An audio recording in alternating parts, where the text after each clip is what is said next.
السلام علیکم۔ میں آپ کو آج بتاؤں گی کہ بیوقوف انسان کی پہچان کیسے کی جائے۔ بسم اللہ الرحمن الرحیم۔ امام علی علیہ السلام راستے سے گزر رہے تھے کہ آپ نے دیکھا کہ ایک شخص دوسرے شخص سے بحث کر رہا تھا۔ بس امام علی علیہ السلام اس شخص کے قریب گئے اور اسے بلایا اور اسے تنہائی میں لے جا کر فرمانے لگے کہ اے بندہ خدا، بیوقوف اور احمق شخص کا مقابلہ خاموشی سے کیا کرو، اسے جواب نہ دیا کرو۔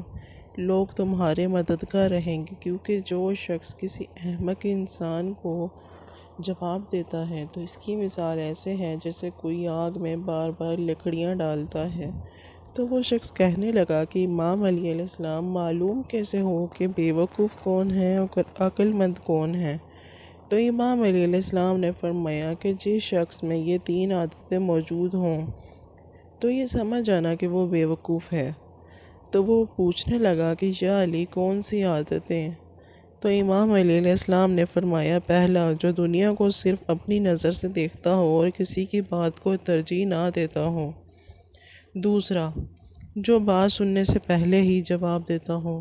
تیسرا، جو بار بار اپنی تعریف کرنا اور تعریف کروانا پسند کرتا ہو۔